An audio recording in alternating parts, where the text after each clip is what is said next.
Hi, this is Isabel from Patchwork Chicken Studio. It's been a little while since I did a video, and this is my newest machine, so I thought I'd talk about this one. This is a Pfaff 130, so made in Germany. I've been wanting one for a long time, and I bought one a few months back, and turns out it didn't work. And I played with it and tried to fix it, and it didn't work out so well. So I found another one. I've been parting from the old one to this one, and parting the other one out to anybody else that needs parts for their Pfaff 130. But this one works wonderfully. And so one of the things it does, it's fast, and it's very powerful. It has a powerful motor, and it can just kind of keep going and keep going. But it does this really, really nice, tight zigzag that can be used for doing a type of embroidery. So I did this one. This was my play one. But I thought I'd do another one to just kind of give you an idea of how this machine works. Now, it is one of my heaviest machines. Vintage machines are heavy anyway.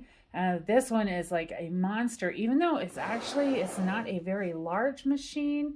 My Necky machine is bigger than this physically, but boy, is it heavy. And it is sitting in the base of the donor machine because it didn't come with a base. And I'm not sure about the base yet. I may buy something different for it, or more of a wooden base.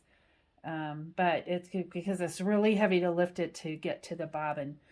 But I still like it. I'm not complaining.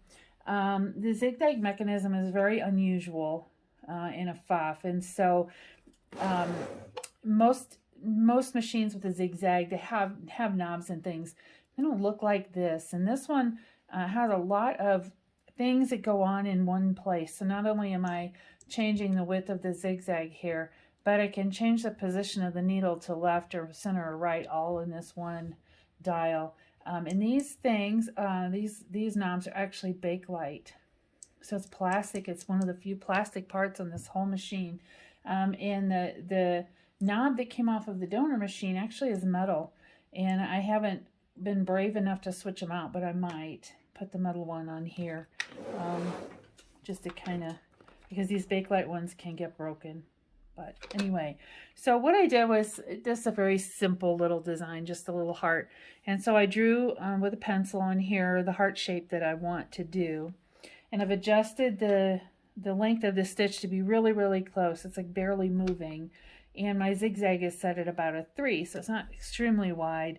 And this gives it that really close, tight sort of embroidery look there. You can't see any of the red fabric through that stitching because it's so close. So this one, just keep going. I did start it already. And the base is making this machine wiggle. So it looks like it's moving around. That's what's going on there. This base is kind of a press board, and it's not very stable. But this machine will go really, really fast. You can see it's a mover. I'm at the point of my heart here, so I'm going to turn around. But it goes fast. It really does go fast, and I'm trying not to push the fabric through any faster than it will pull it through itself. And I'm not even at full speed on this machine. If I go to full speed, it's really going to bounce around. But this machine is just really, really fast and very powerful and really, really quiet for what it is. Making my curves here, and basically I'm just turning the fabric as I go. This machine does drop feed dogs, so if I wanted to do something that required a little more motion, free motion type activity, I can do that. So it could do free motion quilting, can also do what we call thread painting, free motion embroidery.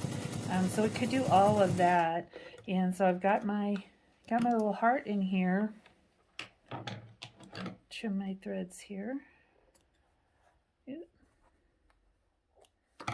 So now we have our heart. We have our heart right there on our fabric. You can see it's really, really tight, and it is a narrower zigzag, so I could go wider, but I like this look. So that's kind of how this works. I really, really like that about this machine. So far, I've used it for several things. I've used it on denim. I've used it on some thicker fabrics. I picked up a baby quilt. It was really just 2 panels stuck together and had been tied already. And apparently the woman had started it but didn't finish it, so it didn't have a binding on it. But I did the binding on this machine with no issues. And it's made a couple of tote bags so far. And I have been playing around with a little bit of quilting just to see how it will work. And it does take a regular low shank quilting or walking foot. So that's kind of nice. It gives me a much better result. But anyway, this is a Pfaff 130. Made in Germany, and they do look unique. The thread is on a larger spool. So if I'm going to put thread on here, it goes on this larger spool and sits sideways. It doesn't tangle as easily, I've noticed, as my other machines that use a straight up. And this one actually will take a twin needle. It has 2 holes in the I can't even remember the name of that part. Anyway, it has 2 holes here and 2 places for spool threads. So you can put a twin needle in here, and so double row of stitches. So that's really kind of cool. I'm still kind of getting to know it. It's still new to me. I oiled it really good when I got it, and so now when I run it, it smells very oily, but that's normal. But it runs well. I haven't had any trouble with it. I did switch out the electrical cord because it was pretty worn. But it didn't need a whole lot of work beyond that, just a little bit of cleaning out. And I did change the feed dogs out. The original feed dogs on this one were pretty worn, really flat. It's just hard to pull the fabric through when those feed dogs are kind of worn down. And this could really use a new set of feed dogs, so I may go out and buy a new set for in here, but for now it's working really well. Now, this is my Pfaff 130. Her name is Greta. You know, I name all of my machines. If I keep them, I name them. So this is Greta.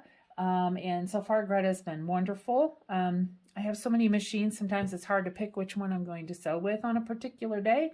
But today was her day.